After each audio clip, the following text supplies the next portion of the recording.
All right, guys, welcome back to the Road to BlizzCon, Heroes of the Storm North American Open, and the last match we have for the day.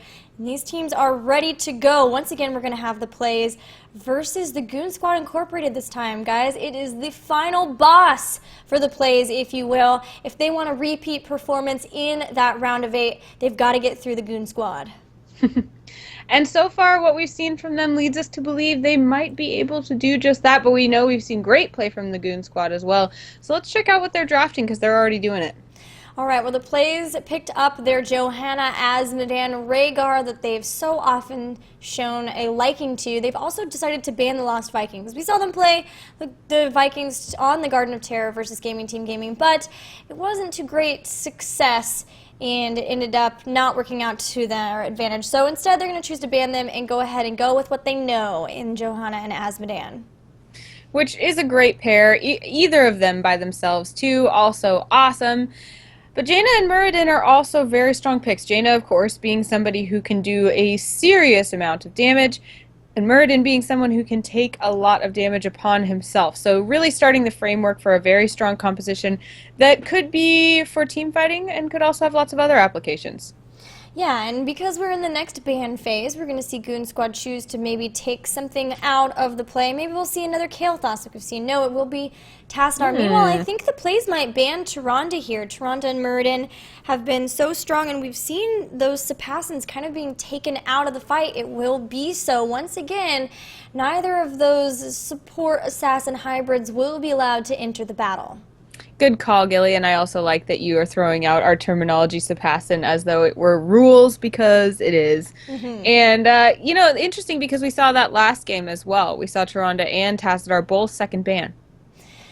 Yeah, I mean, they're not priority, right? They're not top priority generally for these teams. They're favoring things like Jaina, of course, always, and then in the case of the PLEYZ, making sure they have both Johanna and Azmodan together. So they're not top priority enough for like a first ban or a first pick. So they're making it through, and then at that point these teams are deciding, well, we don't really want to have to deal with our opponents going for that very sustained, heavy, long team fight engagement composition that you get from the double support, sort of 1.5 support even. So besides that, of course, seeing Muradin plus Tyrande would be scary in terms of stuns, and then on top of having very tanky Azmodan and Johanna, having shields from Tassadar would be awful. Absolutely. Terrible. Terrible. Terrible. Garden of Terror also a map where, of course, vision is always important, but maybe on Garden of Terror it's not quite as important as something like we saw on Blackheart's Bay or maybe even Tomb of the Spider Queen. There's a little more that you can do to stay informed on this map that you wouldn't have to do on other battlegrounds. So maybe not too much of a tragedy for them to lose Tyrande and Tassadar, although for that reason, I guess I'm saying. Yeah, I mean, the only thing you really have to deal with is the reduced vision at night. But other than that, there's some open spaces, and you can kind of tell what's happening by throwing skill shots in. So it's not going to be the end of the road, but not banning out Kael'thas means that Goon Squad is going to be able to pick him up, and that means between Jaina and Kael'thas, they're going to be dealing a ton of damage, but can they keep them alive? We may see them decide to choose and get a second warrior just so they have a very strong front line to protect both of those heroes. Yeah, I would not be surprised to see an Anubarak come out for that side of the map for Goon Squad there. I think that would be a great pick. Like you said, the dual warrior could really help. Although that would mean that Malfurion is solo supporting, which I think he's capable of, but Goon Squad may be thinking that they want a little more healing action going on. Tyrande would have been the best choice for that, of course, but she's not available at the moment. She is on a date with not being in this game. The PLEYZ, of course, have one more pick, and it is going to be Zagara. So that means we've got solo warrior, solo healer, and some specialists and a damage dealer. Interessante. They have such a strong push potential now between Azmodan, Sylvanas, and Zagara. They will have lots of damage for team fights too, but if left unchecked, they will just decimate enemy structures, and that's going to be a problem for Goon Squad. We may also see the PLEYZ not really choosing to try to engage. We may see them just trying to rotate around constantly and just take advantages where they can, being wherever their opponents are not pushing down a lane. We kind of saw that with the Blackheart's Bay game. And Goon Squad, who are going to want to be going to want to be engaging, especially with that last pickup, may find that the PLEYZ are nowhere to be found. But we'll have to see, because if anybody can track him down, it's going to be our final pick in hero. Oh, I love that composition. I mean, this is the thing. Theoretically, like you said, being where your opponent is not and being able to push lanes and murk and do all of these things without needing to engage your opponent is one of my favorite concepts in Heroes. But it's so hard to pull off, especially when you're up against a team like Goon Squad is right now with such damage potential, just raw damage potential that they've got there. So the PLEYZ are really going to have to use their highest skill in order to execute the strategy that you were talking about, unless they have something else up their sleeve. Maybe this composition has great teamfight potential that we don't know about. It does definitely have a lot of team fight applicability. They can deal a lot of damage. Asmodan, of course, can really throw his Globe of Annihilation in the back line, which will be right on top of those squishy Jaina and Kerrigan, or Kael'thas, I mean. And then, of course, Sylvanas can throw out Wailing Arrow on top of a Devouring Maw from Zagara to deal a whole lot of damage very quickly in an area. In terms of burst, Goon Squad have it on lock, though. Right. If they can catch somebody, if they can maybe grab them in a stun, throw roots underneath them, have a gravity lapse after that, a pull from Kerrigan, they will take somebody out. It's just a matter of being able to catch them and not getting distracted by the PLEYZ while they are somewhere else taking down all of the structures. Absolutely. And on this map, of course, the name of the game is gathering seeds in order to get your Garden Terror that will spawn in your base. One of your teammates can become that Garden Terror and will have abilities that will help you push a lane and especially take down structures. Really great for that. Knowing that, let's go ahead and introduce our teams on this map. Would you like to start, Gilly? I would love it if you would start while I fix the overlays really fast, please. I can do that. All right, the PLEYZ, we have been seeing them all day. They will be wearing blue right now. It's going to be Lex Uther on Rhaegar, Zeus on Zagara, Evan Drinde playing Asmodan, Pirate Rum on Sylvanas, and Daihu playing Johanna.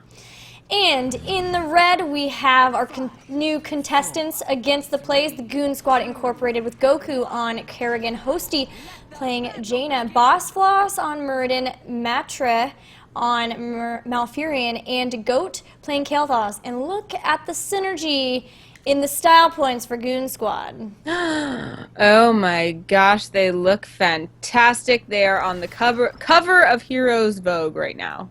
All of those lovely Hearthstone card mounts and some matching skin tints to boot. It's very lovely here, but will it give them the victory?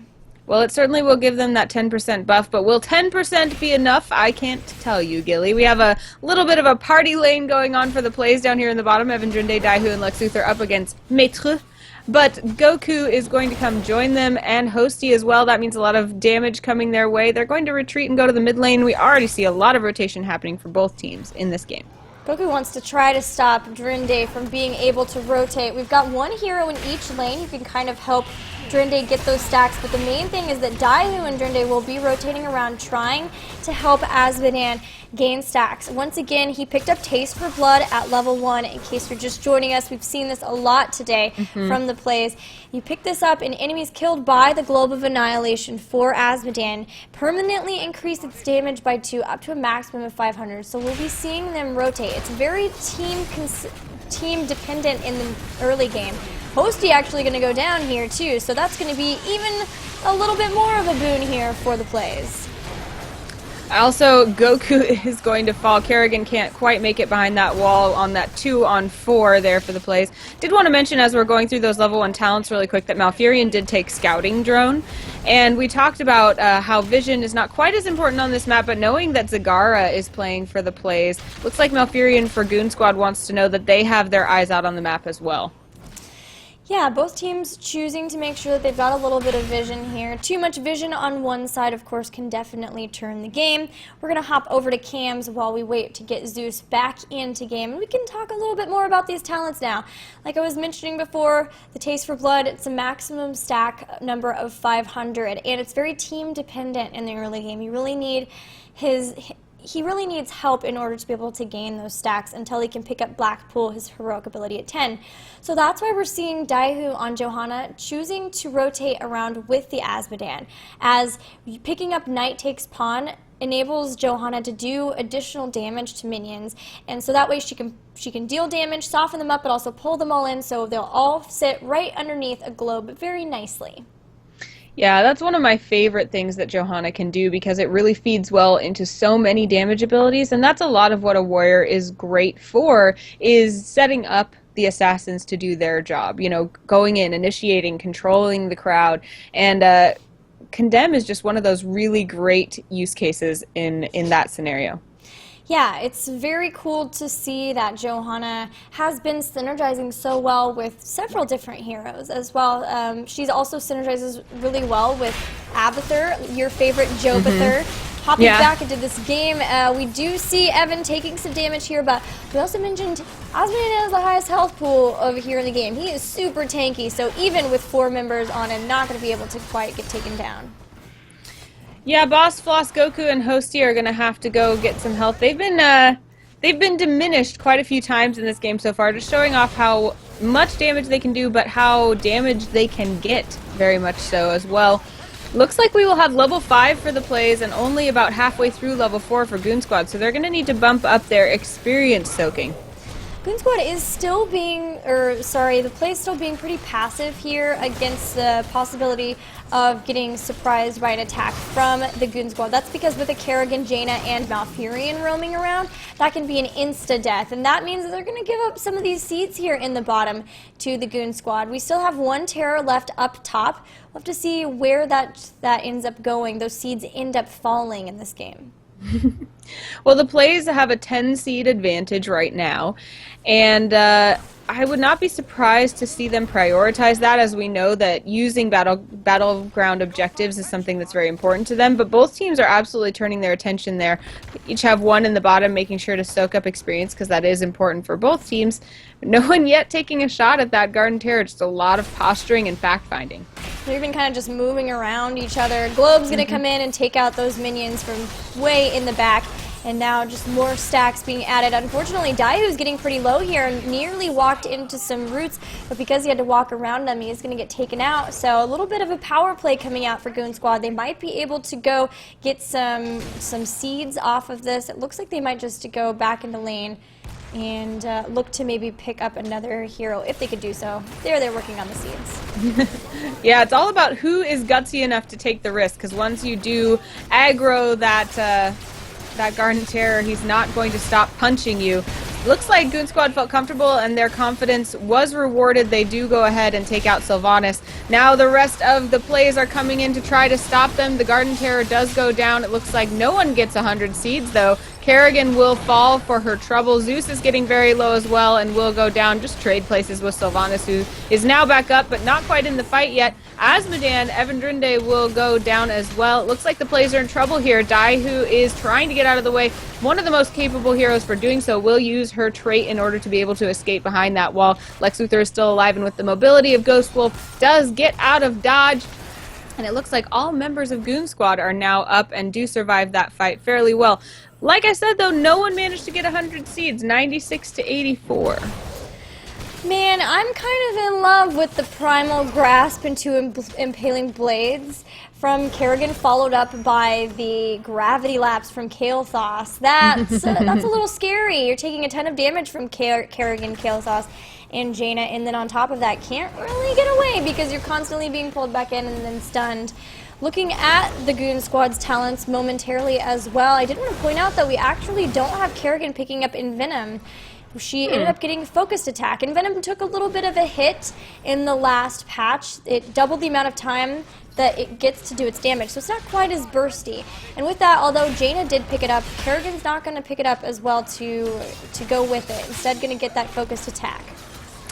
Yeah, that's pretty cool because Kerrigan's shield does depend on her damage that she deals, so having her basic attacks deal a little bit more damage can make her a little bit more tanky and be able to take a little bit more damage. And as we mentioned, they do have a lot of squishy heroes on this team, Malfurion being the only one to heal them up, so her being able to sustain herself a little bit more can be a huge help.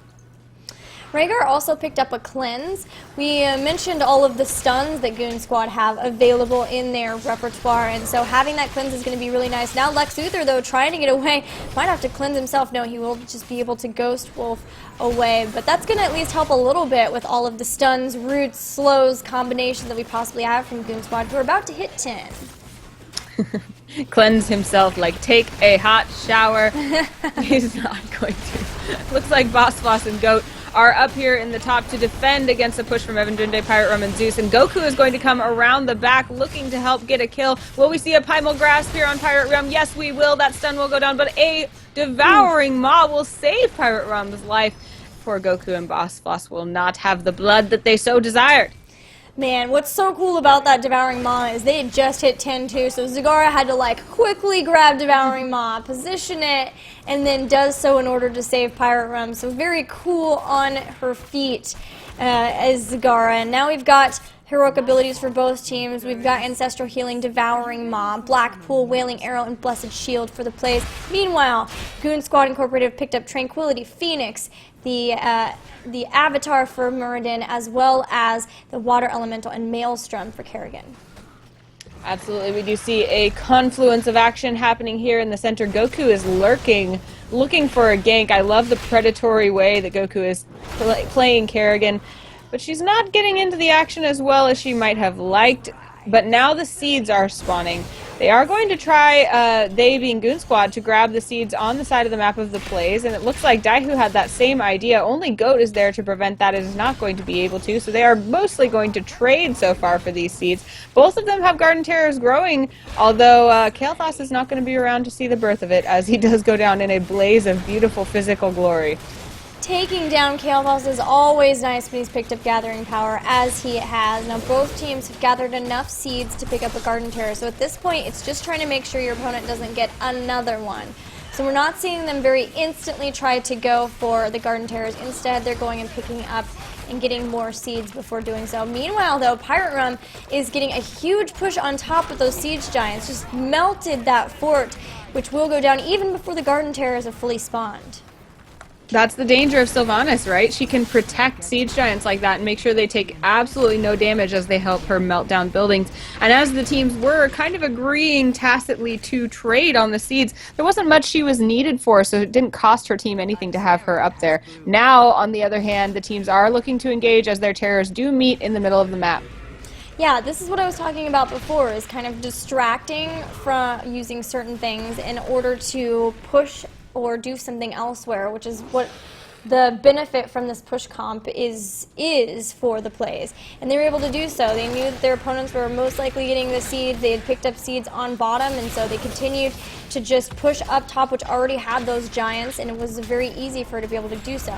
Now they're going after Goat, who is in the Garden Terror. They've picked up their 13 talents, and their opponents aren't quite there yet. So while they've got a tiny bit of an advantage, they should be at 13 in no time. Absolutely, and then they will be on even footing once again, and that will mean that we will probably continue to see a lot of engagements. Both teams have been willing to engage so far in this game. So what we said about, like you said, having kind of the distraction going on for the PLEYZ composition, also they aren't afraid of using their composition to fight, which I think is cool. Yeah, and their level 13 talents kind of show that as well. They've picked up 3 spell shields, actually, so that they can really mitigate the amount of damage coming out from Kerrigan, Kael'thas, and Jaina. And that shows they've just now almost lost somebody. Pirate Rum actually going to get healed back up, but kind of getting body blocked by Drinde, is going to have to use the Haunting Wave to get out from behind. Evan Drinde will go down. Daihu trying so hard to keep them alive and might go down because of it. He doesn't really have an escape and is going to... Oh my gosh.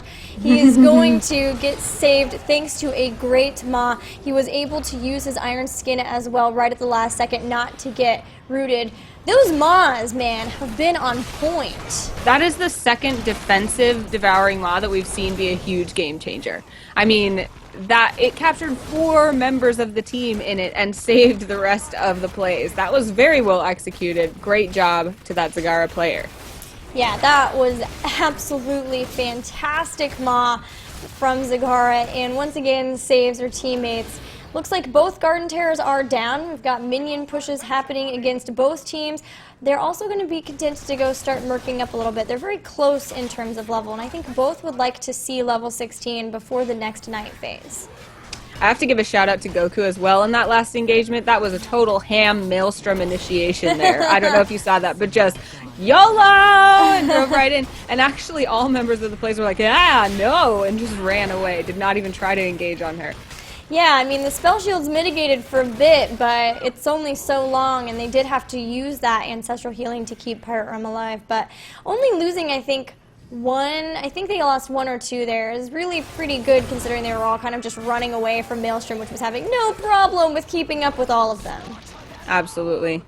We do have a night phase happening. Both teams very well capable of grabbing more seeds, and we will see both of them likely go over the top into 100 very quickly here. We already have a Garden Terror growing for Goon Squad, and will shortly be followed by one for the PLEYZ. But like you said, Gilly, it's not just about getting your own Garden Terror, it's about preventing your teammates from having seeds in the bank to get theirs again. So we will see an engagement around this bottom Garden Terror.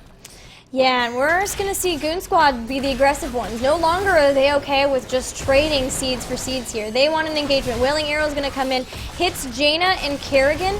Malfurion. And now Goku, very, very low, will get taken out with a great shield glare by Johanna. So she will be the first one down in this fight. Matra, though, very healthy, and dropping the Tranquility right next to these members means that everyone else is still very, very healthy. Because of that, Sylvanas is down, as is Johanna. So even with losing their first person, Goon Squad are able to turn this around thanks to picking up level 16 right in the middle of that fight. Yeah, and I mean, being able to get the takedowns that they did really helped them do that, and level 16 is something they really want. They do have Kael'thas on their team, who is very well known for being kind of a beast after he hits level 16, and of course, with all the assassins they have on their team that depend on their ability to do damage in order to execute their strategies, level 16 is very, very welcome indeed. The PLEYZ do hit level 16 as well, meaning that they're not a talent tier behind, which is important, but it's certainly not the big, bursty boom that it is for Goon Squad. I liked that we looked at the level 16 talents for Goon Squad, and immediately what showed was Ignite. It was the only level 16 talent actually picked during the fight, and for good reason. It's such a huge power spike to Kael'thas' damage, and now we're actually seeing Goon Squad going for this terror. If the PLEYZ don't get in here and push Goon Squad back, they're going to face 2 Garden Terrors in a row. Here comes Daihu, going to throw down the Blessed Shield. Can they get Goku on Kerrigan? They will do so. The Water Elemental throwing snowballs like mad at Daihu. That was Zagara who will get taken down. Thanks to a really great polymorph by Boss Boss, she couldn't really do too much in that and will be taken out. So far, a 1-for-1 as both the Zerg queens go down. Aw, so sad. Poor Swarm. Yeah, Kerrigan has kind of been a little bit out of position in these last 2 engagements. She doesn't have a way in or out. She's not super escapable at this point in the game, and also not super tanky, unless she's really, really, really building her shields, which it doesn't seem like she really is. So, I mean, even with that, she really needs some help in order to thrive. So, seeing her taken down in that engagement, not a huge surprise. We still do have Boss Boss in the Garden Terror who's going to manage to take down that fort before sprinting away. Kind of a like, haha, gotcha. Now Mater is going to come join and protect him while he pops out of that Garden Terror.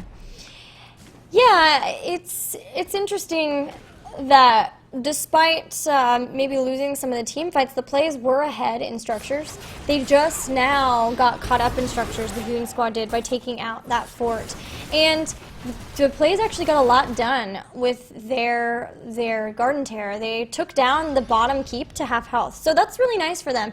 Unfortunately for them, they are going to be dealing with the Garden Terror phase where they have no terror to either counter push or defend with. So this is going to be a little bit of a difficulty for them, as they're going to really get a lot of strong push going against them this time. They are going to respond with a strong push of their own. It looks like all 5 members pushing in the middle lane and not choosing to continue with that. They are going to fall back. It looks like they are concerned with defending, as they do know that a Garden Terror is coming along with Goon Squad to attack their base. Yeah, they're going to start moving back, and because of how a double Garden Terror phase usually goes, the nighttime will come like right at the end of this Terra, or even right before the Terra has gone down, depending on how fast they can take it down. So that's going to be another issue. They really don't want to lose too many people, or again, they could face not getting enough seeds for a Garden Terror to match their opponents. So that's something they're going to have to be aware of, as this Garden Terror is actually going down pretty quickly. Thankfully, the push potential of the PLEYZ means they can do quite a bit of damage to this Garden Terror. Look, it's only taken down the front and is already down. Now Daihu's trying to engage. They're doing a great job of avoiding that Flame Strike. A Devouring Maw goes down and grabs a couple of people. A huge Globe of Annihilation does a ton of damage to Malfurion, but nobody is down yet, and Jaina is dealing serious damage to Rhaegar, who cannot heal himself before he goes down. Now they're down a healer. They have no way to regenerate their health. They're going to lose Zagara as well. Kerrigan will go down, but still it's a 1-for-2 situation, and a great Flame Strike ensures that Johanna goes with the rest of her teammates. Evan Drinde may be the next to follow. Will he be able to go down? He will indeed. Pirate Rum, the only one remaining. She's got to get back and get healthy. Boss Floss almost taken down by the core. Dwarf tosses out of the way and does manage to now have quite a few health bars. That dwarf just does not really die. I wanted to point out that the Phoenixes from Kael'thas were a really big factor in that fight, especially the first time as they were taking down that wall, and then the second time as they were trying to push further into that engagement after finally getting a takedown. I think that the placement was on point. Yeah, those were really good Phoenixes, and all of their positioning was very good as well. Staying back, realizing they can just kind of poke and soften up members with that Kael'thas before fully engaging like we saw, and they ended up getting a keep for their efforts. Absolutely. Now we see Phoenix going down to help Goat try to take down the top Garden Terror. They're looking to get more seeds and deny those seeds to their opponents in turn. Looks like Boss Floss will turn his attention around the bottom Terror, maybe looking for his opponents to come challenge. Yeah, and now, like I mentioned before, having the night spawn right after a second Garden Terror means that the PLEYZ are at a disadvantage. Even though they had more seeds going into this, they're actually down in seeds now and really need all the help that they can get, as they weren't able to get any from those small camps. And now a ton of stuns going in. Evan Drinde actually has to bolt of the storm away, but is able to do so, and now he's going to start throwing out those globes. Goku looked like he may be in trouble and managed to get out of the action long enough to heal up a little bit. Will not go down, but instead Johanna and Sylvanas will be the ones to go down first, and that means that Goon Squad is dominating this bottom lane. Now Goku's going to come back in, pull Drinde into oblivion, as he will be the next one to be taken down, and I think we'll see Goon Squad starting to head to core here, as for 57 more seconds we won't have every member of the PLEYZ up. They're making a move toward the core. Anna, what can the PLEYZ do? I don't think they can do much of anything, and they may be taken out here as Maelstrom's going to come in, and poor Zeus will melt down, as will Lex Uther. It looks to be game 1 going to the Goon Squad. Man, that was brutal. Coming out behind them, the PLEYZ were like, hey, stop that! And then the entirety of Goon Squad turned on them and said, okay, we can take you down first if you want. It means an entire team wipe for the PLEYZ as the Goon Squad take this game 1. Very great game by both teams. It's very cool to see a different opponent be able to kind of deal with that Asmodean Johanna, as we've seen other teams not be able to fare so well versus it. Yeah, absolutely. And I like that we saw two very distinct team compositions with very distinct functionalities. And kind of like I said at the beginning of this this series, I really like the composition of the PLEYZ. I think it has really cool potential, but I think that it takes a huge level of practice and understanding of that composition to make it work versus a burst damage comp like Goon Squad had. So I'm not surprised with this outcome. I do think, though, that the PLEYZ deserve mad props for what they did accomplish with that composition, and it was a very close game. So we'll see next time whether the compositions are a little more standard or whether we'll see the PLEYZ try that again. Yeah, another thing to know is whether, because they were up against a composition or a team who truly knew how to deal with the Asmodean stack building, or whether it was a factor of the very large battleground and not being able to as quickly gain those stacks. Azmodan didn't have as many stacks as we've seen in past games, and so that's also a consideration to take. Maybe we'll see them choosing to play on a battleground that's a little closer, maybe Tomb of the Spider Queen, as they seem to enjoy that battleground, or maybe they'll choose to just go for a different composition completely. We'll have to see what they do to mitigate and try to bring it back in Game 2. I'm looking forward to it, Gilly. Shall we give them just a tiny break to set things up and get going? Let's do that indeed. When we come back, guys, Game 2 between the PLEYZ and the Goon Squad Incorporated.